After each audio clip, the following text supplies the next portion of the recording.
कृष्णा। दोस्तों स्त्री हूँ मैं, इसलिए मेरा ये सफ़र आसान नहीं है। क्योंकि यहाँ मेरे ही अपने मुझे आगे बढ़ने से रोकते हैं, क्योंकि वो समाज की उस घटिया मानसिकता के शिकार हैं जो सदियों से स्त्री के लिए बनी हुई है।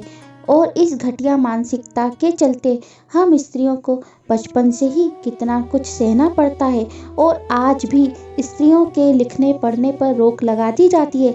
यदि इजाज़त दी भी जाती है तो सिर्फ माध्यमिक शिक्षा के लिए इजाज़त दी जाती है। उच्च स्तरीय शिक्षा के लिए यह कहकर रोक लगा दी जाती है कि ज़्यादा पढ़ लिख कर क्या करोगी, ससुराल में तो रोटी ही बनानी है। क्यों आज भी हमारे समाज में यह सोच है कि हमें रोटी ही बनानी है, अपना करियर नहीं बनाना? आखिर क्यों इस 22वीं सदी में भी हमने अपनी सोच को नहीं बदला? आज भी हम स्त्री से बस यही अपेक्षा रखते हैं कि वह अपनी दादी नानी और माँ जैसी सारी जिंदगी रोटी बनाती और बर्तन घिसती ही रह जाए। आखिर यहाँ दोहरी मानसिकता क्यों? जहाँ एक पुरुष को यहाँ कहा जाता है कि पढ़ लिख कर कुछ बनो, अपना और माँ बाप का नाम रोशन करो, लेकिन एक स्त्री को अपने ही माता पिता ये क्यों नहीं कहते कि पढ़ लिख कर कुछ बनो और अपना नाम रोशन करो? क्यों उसके माता पिता ही उसके कुछ बनने के सपने नहीं देखते, बल्कि 18 की होते ही उसकी शादी के सपने देखने लग जाते हैं? और एक स्त्री की जिंदगी तो शादी के बाद और उलझ जाती है, क्योंकि उसके ऊपर कई सारी जिम्मेदारियां थोप दी जाती हैं। एक अच्छी बहू होने की जिम्मेदारी, एक अच्छी पत्नी होने की जिम्मेदारी और कुछ सालों बाद एक अच्छी माँ होने की जिम्मेदारी। इन जिम्मेदारियों के चलते वो खुद को ही भूल जाती है। केवल झाड़ू पोछा बर्तन कपड़े और खाना बनाना ही नहीं, बल्कि ऐसे कितने अनगिनत काम हैं जिन्हें उंगलियों पर नहीं गिना जा सकता। जैसे किचन में रोटी बनाते बनाते उसे एक आवाज़ आती है, सुनो शैम्पू खत्म हो गया है, जरा ला देना, टॉवल तो देना, अरे मेरे सॉक्स कहाँ हैं, सुनो रोटी बनाकर जल्दी से मेरे कपड़े प्रेस कर देना। हाँ बस आपका टिफ़िन लगाकर करती हूँ। और पति के घर से निकलते समय रुमाल, गाड़ी की चाबी, मोबाइल और टिफ़िन हाथों में पकड़ाना। अब लग जाओ बिखरे हुए कमरे को सही करने में। पति देव टॉवल पलंग पर छोड़ कर गए, धूप में सुखाना है, उनकी झूठी खाने की प्लेट भी तो उठानी है। और सिर्फ पति देव ही नहीं, घर के अन्य सदस्यों की भी तो जिम्मेदारी हम पर ही है। आखिर हम घर की बहू जो हैं, सिर्फ खाना बनाने मात्र से आपकी ड्यूटी खत्म नहीं हुई है। घर के बड़ों को आपको खाना परोस के भी तो देना है, उनकी थाली में रोटी खत्म ना हो जाए इस बात का भी तो ध्यान रखना है। और फिर यदि हमारे होते हुए उन्हें अपनी झूठी थाली खुद उठाकर रखना पड़े तो यहाँ तो हमारे लिए शर्म से डूब के मर जाने वाली बात है। बेचारी हम स्त्रियां सुबह से रात तक इन जिम्मेदारियों के तले दब जाती हैं और ससुराल वालों की अनगिनत अपेक्षाओं को पूरा करने की जद्दोजहद में लगी होती हैं। उस पर भी यदि हमसे कोई चूक हो जाए तो ताना मार दिया जाता है कि माता पिता ने इतने भी संस्कार नहीं सिखाए तुम्हें। और यहाँ जिम्मेदारियाँ बढ़ती ही चली जाती है। शादी के कुछ समय बाद ही आपके ऊपर एक जिम्मेदारी और आ जाती है, वह है मातृत्व की जिम्मेदारी। और हम स्त्रियां खुशी खुशी इस जिम्मेदारी को भी निभाने में लग जाती है। जिम्मेदारी बढ़ गई अर्थात सीधा सीधा हमारा काम बढ़ गया, जिसके चलते कई बार ऐसा भी हुआ कि हमें खुद के ही बालों में कंघी डालने का समय नहीं मिला। रात में यदि बच्चा परेशान करता है तो रात को जागना भी तो हमें ही है। पति देव क्यों जागेंगे भला, उन्हें तो सुबह ड्यूटी पर जाना है। और हमें ऐसा कौन सा काम है, घर का ही तो काम है, वो काम जिसे करते करते सुबह से रात कब हो गई पता ही नहीं चला, वो काम जिसे करने पर कोई वाहवाही नहीं मिलती बल्कि ताने पड़ते हैं, वो काम जिसे हम कितने भी अच्छे तरीके से कर लें पर हमारी पदोन्नति नहीं होती, ना ही कोई सैलरी मिलती है और ना ही कोई हॉलीडे।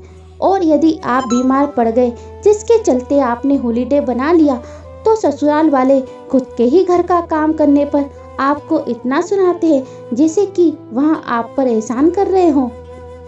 जो आप उनके लिए कर रहे हों उसकी बड़ाई कभी भी ससुराल वाले पड़ोसियों रिश्तेदारों से नहीं करते, बल्कि आपने जो नहीं किया उसकी चुगली दूर दराज के रिश्तेदारों तक फैल जाती है कि बहू आने का भी क्या फ़ायदा, इस बुढ़ापे में भी मुझे रोटी डालना पड़ रही है। वहाँ तो कमर दर्द का बहाना करके पड़ी रहती है।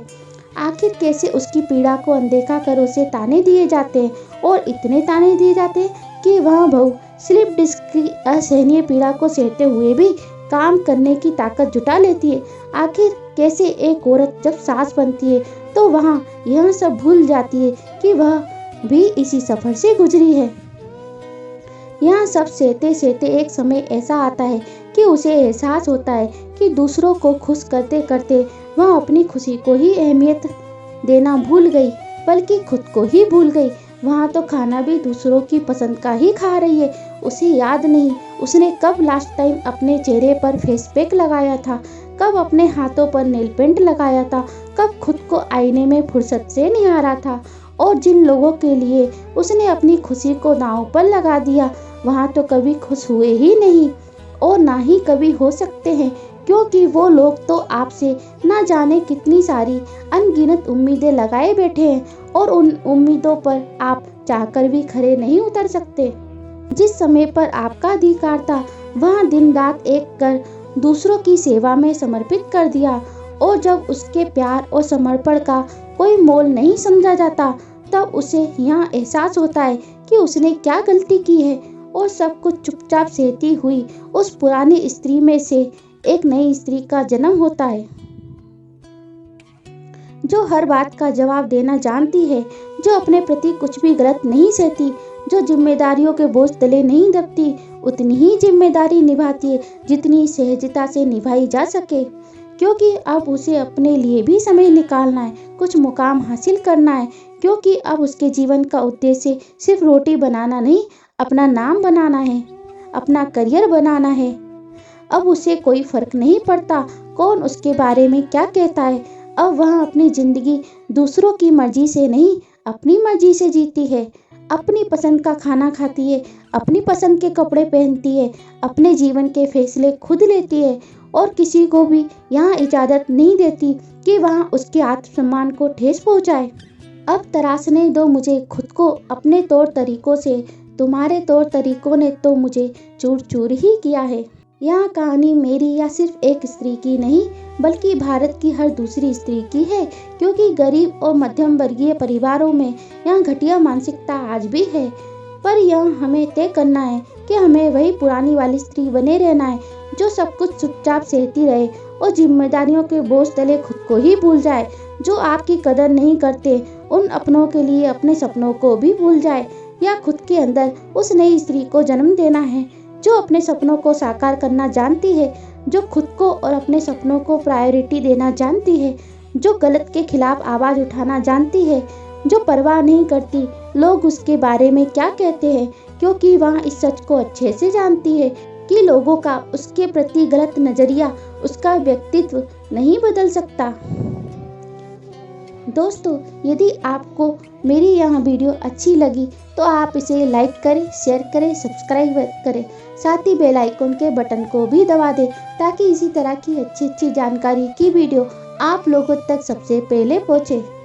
दोस्तों, यदि यह कहानी आपकी ज़िंदगी के किसी हिस्से को छूती है तो कमेंट बॉक्स में लिखकर हमें ज़रूर बताएं। धन्यवाद। राधे राधे।